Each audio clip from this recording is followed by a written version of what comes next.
Hello दोस्तों। कोलकाता की रहने वाली पूजा सिंह 29 जुलाई 2019 को इवेंट मैनेजमेंट से जुड़े काम के सिलसिले में बेंगलुरु आती हैं, मगर अगले ही दिन बेहद ही रहस्यमय तरीके से वो गायब हो जाती हैं। मिसिंग रिपोर्ट दर्ज होने के बाद पूजा की तलाश शुरू होती है और फिर पुलिस एक ऐसी जानकारी निकालकर सामने लाती है जिसे सुनकर हर किसी के पैरों तले जमीन खिसक जाती है। जांच में सामने आता है कि पूजा ने एक नादानी की थी। जो पूजा के गायब होने के पीछे की वजह थी वही पूजा की नादानी थी। जो गलती पूजा से हुई थी वो गलती शायद हम आप भी आए दिन करते रहते हैं। तो आखिर क्या थी पूजा की वो नादानी और पूजा के साथ क्या कुछ हुआ था, सब कुछ इस वीडियो में डिटेल के साथ। दोस्तों विश्वास करिए कि पूरी कहानी जानकर आप शॉक रह जाएंगे। पूजा की इस कहानी में हम सबके लिए एक लाइफ चेंजिंग लेसन है। वो लेसन क्या है जानते हैं आगे की कहानी में। पूरी कहानी जानने के लिए हमारे साथ बने रहिए कहानी के अंत तक। दोस्तों आपका स्वागत है हमारे YouTube चैनल में कि जिसका नाम है क्राइम की रियल कहानी।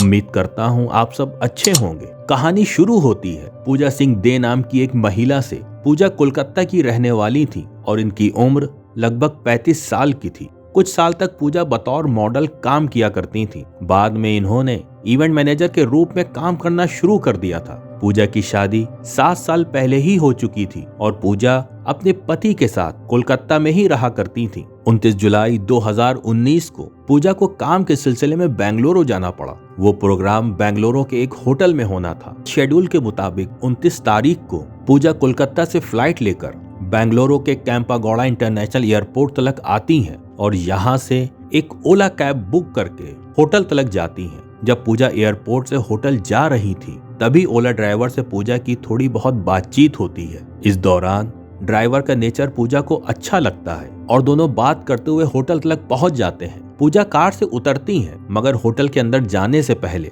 वो ड्राइवर को कहती हैं कि अगर पॉसिबल हो तो तुम मुझे 31 जुलाई 2019 को सुबह 4 बजे के करीब इसी होटल से पिक कर लेना, क्योंकि सुबह में ही मेरी बेंगलुरु से कोलकाता के लिए फ्लाइट है। 1200 रुपए में बात तय होने के बाद ड्राइवर हामी भर देता है और वहां से चला जाता है। अब वो तारीख आ गई थी 31 जुलाई 2019 सुबह के 4:45 पर। पूजा अपने पति को टेक्स्ट के जरिए हाय कहती हैं और उसे बताती हैं कि मैं तय समय पर कोलकाता पहुंच जाऊंगी। पूजा की बताए शेड्यूल के मुताबिक ही पूजा का पति कोलकाता में पूजा का इंतजार करता रहता है, मगर पूजा नहीं आती है। यहाँ तक कि शाम हो जाती है मगर पूजा का कहीं भी अता पता नहीं चलता है। पूजा का पति करीबी दोस्तों और रिश्तेदारों को फोन करता है मगर कहीं से भी पूजा के बारे में कोई जानकारी निकलकर सामने नहीं आती है। पूजा के पास 2 मोबाइल थे मगर दोनों ही मोबाइल फोन स्विच ऑफ आ रहे थे। इसीलिए पूजा के परिवार वालों की चिंता और भी ज्यादा बढ़ गई थी। अभी ये लोग पूजा की तलाश में लगे ही थे कि तभी पूजा एक मैसेज करती है। मैसेज में लिखा हुआ था I am in Hyderabad, some emergency need cash. एक और मैसेज के जरिए पूजा अपने पति से अर्जेंटली 5 लाख की डिमांड करती है। इस मैसेज को देखकर वो तुरंत पूजा को फोन करने की कोशिश करता है मगर मोबाइल फोन अभी भी स्विच ऑफ आ रहा था। थोड़ी देर इंतजार करने के बाद वो पूजा को वापस मैसेज करता है कि अगर तुम्हें पैसे ही चाहिए हैं तो जल्द से जल्द मुझसे फोन पर बात करो। इस मैसेज का दूसरी तरफ से कोई जवाब नहीं आता और फिर मैसेज का सिलसिला भी बंद हो जाता है। पैसों की डिमांड वाले मैसेज से पूजा के घर वाले घबरा जाते हैं और वो तुरंत भागते हुए कोलकाता के न्यू टाउन पुलिस स्टेशन में जाते हैं और पूजा की मिसिंग रिपोर्ट दर्ज करवाते हैं। इस दौरान वो पैसे की डिमांड वाले मैसेज का भी जिक्र करते हैं। कोलकाता पुलिस मिसिंग रिपोर्ट तो दर्ज कर लेती है मगर इस रिपोर्ट पर कोई कार्रवाई नहीं करती। यहाँ तक कि कई दिन बीत जाते हैं मगर पुलिस की ओर से एक भी अपडेट परिवार वालों को नहीं दी गई। उधर कोलकाता में पूजा के परिवार में एक हलचल मची हुई थी तो दूसरी तरफ बेंगलुरु पुलिस एक अलग ही केस को सुलझाने में अपना पसीना बहा रही थी। वहां मामला ये था कि 31 जुलाई 2019 को कुछ स्थानीय लोग पुलिस वालों को कैंपागौड़ा इंटरनेशनल एयरपोर्ट के कंपाउंड में पड़ी एक लाश के बारे में जानकारी देते हैं। जानकारी मिलते ही पुलिस की एक टीम मौके पर आती है और लाश की जांच पड़ताल शुरू कर देती है। कंपाउंड में मिली लाश किसी महिला की थी। हालांकि उसका चेहरा पहचानना नामुमकिन था क्योंकि चेहरे को इतनी बुरी तरीके से कुचला गया था कि पूरे का पूरा हुलिया ही बदल चुका था और उस लाश के पास एक भी डॉक्यूमेंट नहीं था जिससे उसकी पहचान की जा सके। लाश मिलने के बाद पुलिस इसकी पहचान करने के लिए डेड बॉडी की डिटेल सभी थानों में भिजवा देती है और अलग अलग थानों में दर्ज मिसिंग रिपोर्ट भी मंगवाई जाती है ताकि उन रिपोर्ट में दी गई डिटेल के आधार पर शायद उस लाश की पहचान हो सके। मगर कहीं से भी उस लाश की पहचान नहीं हो पाती है। काफी इंतजार के बाद भी जब उस शव की पहचान नहीं होती तो पोस्टमार्टम के बाद कानूनी प्रक्रिया का पालन करते हुए पूरे सम्मान के साथ पुलिस की निगरानी में ही शव का अंतिम संस्कार कर दिया जाता है और शव के पास मिले सामान इकट्ठा कर लिए जाते हैं। इसके अलावा अंतिम संस्कार से पहले शव के शरीर पर मौजूद टैटू की भी तस्वीरें ले ली जाती हैं। बेंगलुरु पुलिस ने शव का अंतिम संस्कार तो जरूर कर दिया था, मगर अब भी पुलिस वालों की पूरी कोशिश थी कि कैसे भी उस महिला के परिवार वालों तक पहुंचा जाए। इसी कोशिश में एक जांच टीम बनाई जाती है और महिला के परिवार वालों का पता लगाने का सिलसिला शुरू होता है। सबसे पहले पुलिस उस महिला के शरीर पर मौजूद टैटू की मदद से उसकी पहचान की कोशिश करती है, मगर काफी कोशिशों के बावजूद पुलिस वालों को कामयाबी हाथ नहीं लगती है। इसके बाद पुलिस कपड़ों के जरिए महिला की पहचान करवाने की कोशिश करती है। दरअसल पुलिस उस महिला के शरीर से बरामद कपड़ों के ब्रांड का पता लगाती है और फिर उस ब्रांड के आउटलेट पर जाकर देश भर में पिछले 2 साल में उस साइज के कपड़ों की खरीदारी करने वाली सभी कस्टमर की डिटेल निकलवाती है। दोस्तों, ये काम आसान नहीं था, मगर फिर भी पुलिस कई दिनों तक इसी काम में लगी रहती है। इसी जांच के दौरान पुलिस को जानकारी मिलती है कि इस तरह के कपड़ों की खरीदारी कोलकाता में की गई है और इस आधार पर पुलिस वाले पता लगाते हुए कोलकाता पहुंच जाते हैं। अब यहां आकर पिछले कुछ महीनों में कोलकाता में दर्ज की गई सभी थानों से मिसिंग रिपोर्ट मंगवाते हैं। सभी मिसिंग रिपोर्ट की स्टडी करने के बाद न्यू टाउन पुलिस स्टेशन में दर्ज एक मिसिंग रिपोर्ट से बेंगलुरु में मिली लाश का हुलिया काफी हद तक मिल जाता है और उस फाइल को अच्छे से चेक करने के बाद पुलिस ये अनुमान लगाती है कि बेंगलुरु में पिछले दिनों पुलिस को जो लाश मिली थी वो लाश किसी और की नहीं बल्कि पूजा सिंह की ही हो सकती थी, जिसकी missing report new town police station में दर्ज की गई थी। इसी के बाद बेंगलुरु पुलिस इस बात को कंफर्म करने के लिए 16 अगस्त को पूजा सिंह के भाई को फोन करती है। फोन पे बात होते ही बिना किसी को बताए पूजा का भाई तत्काल ही फ्लाइट लेकर बेंगलुरु चला आता है। बेंगलुरु पुलिस उस शव के पास से बरामद सभी दूसरी चीजें तथा तस्वीरें दिखाती है। भले ही चेहरा नहीं दिख रहा था, मगर सभी दूसरी चीजें देखकर पूजा का भाई ये कंफर्म कर देता है कि वो मृत महिला कोई और नहीं बल्कि उसकी बहन पूजा ही थी। इसके बाद पूजा का भाई तुरंत अपने जीजा तथा अपने पिता को भी फोन करता है और इस बात की जानकारी देता है। वो लोग भी जानकारी मिलते ही अगले दिन फ्लाइट लेकर बेंगलुरु चले आते हैं। ये लोग भी पूजा की आइडेंटिटी को कंफर्म करते हैं। जांच के दौरान कोलकाता पुलिस की एक बड़ी लापरवाही सामने आती है। उसूलन तो ये होना चाहिए था कि कोलकाता पुलिस तुरंत बेंगलुरु पुलिस को इस मिसिंग रिपोर्ट के बारे में जानकारी देती, मगर कोलकाता पुलिस इस केस को दर्ज करने के बाद फाइल को यूं ही धूल खाने के लिए छोड़ देती है। वो तो बेंगलुरु पुलिस की मेहनत थी जो पूजा का परिवार अपनी मरी हुई बेटी से मिल पाया। पुलिस ने इस बात का पता तो लगा लिया था कि मरने वाली महिला कौन है,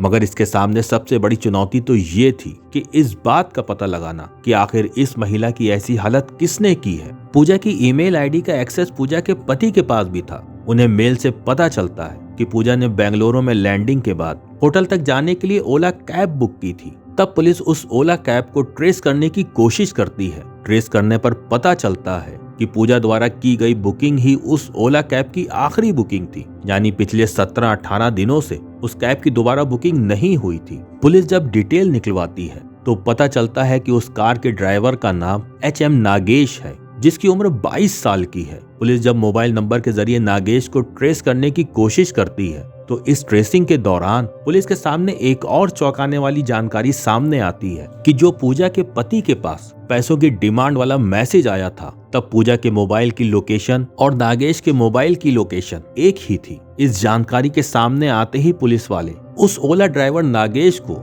ढूंढना चालू कर देते हैं और बहुत जल्द नागेश को पुलिस अपनी पकड़ में ले लेती है। पहले तो नागेश पुलिस की हर बात का इनकार करता है, मगर जब पुलिस सख्ती के साथ पूछताछ करती है तो नागेश एक के बाद एक सच उगलना शुरू कर देता है और नागेश का खुलासा बहुत ही दहला देने वाला होता है। नागेश के खुलासे के मुताबिक पूजा ने ओला ऐप के जरिए नागेश की कार को बेंगलुरु क्रिसेंट रोड से सहारा पवेलियन होटल तक छोड़ने के लिए बुक किया था। इसी सफर के दौरान पूजा की ड्राइवर से बातचीत होती है और नागेश का व्यवहार पसंद आने पर पूजा उससे कहती है कि अगली सुबह यानी 31 जुलाई को मुझे सुबह सुबह फ्लाइट पकड़ने के लिए वापस एयरपोर्ट जाना है। अगर तुम चाहो तो सुबह मुझे पिक कर सकते हो, क्योंकि इतनी सुबह शायद कोई दूसरी कार समय पर मुझे ना मिले। पूजा की ये बात नागेश मान जाता है और बात 1200 रुपए में तय हो जाती है। ये डील होना थी कि नागेश के दिमाग में शैतानी ख्याल आना शुरू हो जाते हैं और वो पूजा को लूटने का प्लान बनाने लगता है।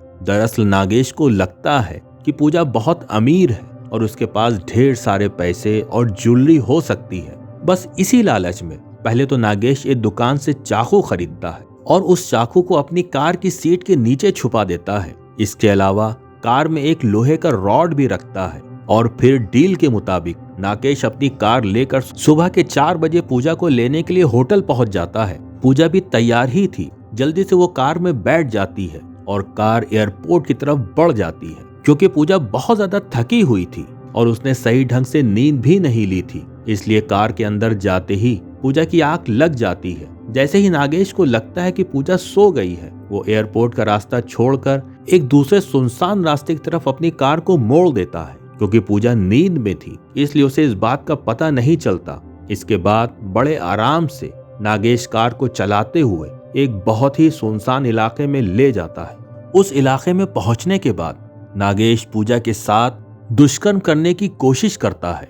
पूजा इसका विरोध करती है और मदद के लिए चिल्लाती है। जैसे ही पूजा चिल्लाती है, नागेश अपने पास मौजूद लोहे के रॉड को सीट के नीचे से निकालता है और पूजा के सर पर जोर से दे मारता है। रॉड की चोट की वजह से पूजा वहीं पर गिरकर बेहोश हो जाती हैं। पूजा के बेहोश होते ही नागेश पूजा को फिर से कार के अंदर बिठाता है और वो पूजा को वहां से लेकर एयरपोर्ट चला जाता है और एयरपोर्ट के कंपाउंड में अपनी कार खड़ी करता है। कार के रुकते ही पूजा वापस होश में आ जाती है और वो दरवाजा खोलकर कार से निकलकर लड़खड़ाते कदमों से वहां से भागने की कोशिश करती है। ये देखकर नागेश भी उसके पीछे दौड़ता है और अपने पास छुपाकर रखे हुए चाकू को निकालता है और पूजा पर ताबड़तोड़ चाकू से वार करना शुरू कर देता है। चाकुओं के लगातार वार की वजह से पूजा पूरी तरीके से लहूलुहान हो जाती है। वो मदद के लिए चिल्लाने की कोशिश करती है, मगर इतनी सुबह कोई भी उसकी चीखों को सुनने वाला नहीं था। पोस्टमार्टम की रिपोर्ट के मुताबिक पूजा को कम से कम 22 बार चाकू से मारा गया था। इतने हमलों के बावजूद पूजा अभी भी सांस ले रही थी। ये देखकर नागेश को और ज्यादा गुस्सा आता है और अब वो पास में रखा एक बड़ा सा पत्थर उठाता है और पूजा की छाती पर दे मारता है। आखिरकार पूजा की सांसें टूट जाती हैं। नागेश ने पूजा की जान ले ली थी, मगर उसे अब डर सताने लगा था कि पूजा की पहचान हो जाएगी और वो बहुत जल्द पकड़ा जाएगा। इसलिए अब वो वही पत्थर उठाकर बार बार पूजा के चेहरे पे मारना शुरू कर देता है। वो तब तक पत्थर मारता है जब तक उसका पूरा चेहरा बिगड़ नहीं जाता। पूजा को मारने के बाद वो लाश को पास की ही झाड़ी में फेंक देता है। वो पूजा का सभी सामान अपने कब्जे में ले लेता है। नागेश को उम्मीद थी कि पूजा के पास से उसे लाखों रुपए मिलेंगे, मगर पूजा के पर्स में सिर्फ 500 रुपए का एक नोट था तथा 2 क्रेडिट कार्ड थे। इसके अलावा पूजा के पास 2 मोबाइल फोन भी थे, जिसमें से एक मोबाइल फोन एप्पल का था और दूसरा मोबाइल फोन वीवो कंपनी का था। नागेश वो 500 रुपए का नोट तथा दोनों मोबाइल लेकर वहां से चला जाता है। पास के ही मोबाइल शॉप में जाकर वो किसी तरह वीवो मोबाइल का IMEI नंबर बदलवा लेता है ताकि उसकी चोरी पकड़ी ना जाए, जबकि आईफोन को किसी को सस्ते दामों पे बेच देता है। इसके अलावा वो पूजा के मोबाइल वॉलेट से कुछ 1000 रुपए अपने वॉलेट में भी ट्रांसफर कर लेता है। और ये सब करने से पहले वो पूजा के मोबाइल से ही टूटी फूटी इंग्लिश में पूजा के पति से 5 लाख रुपए की डिमांड करता है। मगर टूटी फूटी इंग्लिश देखकर पूजा के पति को शक हो जाता है कि ये पूजा नहीं हो सकती और इसी मैसेज के बाद पूजा का पति पुलिस के पास पूजा की मिसिंग रिपोर्ट दर्ज करवाने जाता है। पुलिस के मुताबिक पूजा बच सकती थी अगर पूजा ने थोड़ी सी नादानी नहीं की होती। दरअसल पूजा ने दोबारा ड्राइवर को जब सुबह सुबह पिक करने की बात की थी तो ये डील ओला ऐप के माध्यम से नहीं बल्कि डायरेक्ट बस बातों के जरिए ही की थी। पुलिस के मुताबिक अगर पूजा ने ये डील ऑनलाइन ऐप के जरिए की होती तो शायद नागेश ऐसा कुछ नहीं कर पाता, क्योंकि ऐसी स्थिति में ड्राइवर के पकड़े जाने का खतरा बहुत ज्यादा होता है तथा पीड़ित तक मदद भी बहुत जल्दी पहुंच जाती है। मगर चंद पैसों को बचाने के लिए, या फिर यूं कहूं सुबह जल्दी कार न मिलने की फिक्र में, पूजा ने ड्राइवर से ऑफ द प्लेटफॉर्म डील कर ली। इस डील की कीमत पूजा को अपनी जान देकर चुकाने पड़ी। अक्सर कार बुकिंग ऐप तथा पुलिस की ओर से भी ये कहा जाता है कि कभी भी ऑफ द प्लेटफॉर्म डील ना करें। ऐसा करके आप चंद पैसे तो बचा लेंगे, मगर किस्मत खराब हुई तो आपकी सुरक्षा को भी खतरा हो सकता है और आपके साथ भी कुछ बुरा हो सकता है। तो हमेशा सावधान रहें। फिलहाल नागेश की बात करें। इस पूरे केस के खुलासे के बाद उसे गिरफ्तार करके जेल भेज दिया जाता है और उस पर छेड़खानी, पूजा की हत्या, सबूत मिटाना तथा लूटपाट करने जैसे गंभीर धाराओं के तहत मामला चलता है। पुलिस ने जल्दी ही अपनी चार्जशीट भी फाइल कर दी। फिलहाल सलाखों के पीछे नागेश सजा का इंतजार कर रहा था, मगर एक पुलिस अधिकारी का कहना है कि जब मुकदमा शुरू होने ही वाला था तो नागेश की सितंबर 2021 में न्यायिक हिरासत में फूड पॉइजनिंग से मौत हो गई। उसकी मौत की वजह से मामला समाप्त हो गया और केस बंद कर दिया गया। दोस्तों, आपके अनुसार ऑनलाइन कैब बुकिंग सर्विस का यूज करते समय कौन कौन सी सावधानियां बरतनी चाहिए? कमेंट्स बॉक्स में जरूर बताएं। अगर आपको हमारी मेहनत पसंद आई हो तो इस वीडियो को लाइक करते हुए शेयर भी करें। अगर आपने अब तक क्राइम की रियल कहानी चैनल को सब्सक्राइब नहीं किया है तो जल्दी से चैनल को सब्सक्राइब कर लीजिए। हमारी लेटेस्ट वीडियो की जानकारी के लिए बेल आइकन दबाकर नोटिफिकेशन भी जरूर ऑन कर लीजिए। क्राइम की दुनिया से जुड़ी ऐसी ही सच्ची कहानियों के लिए हमारे साथ लगातार जुड़े रहिए। धन्यवाद।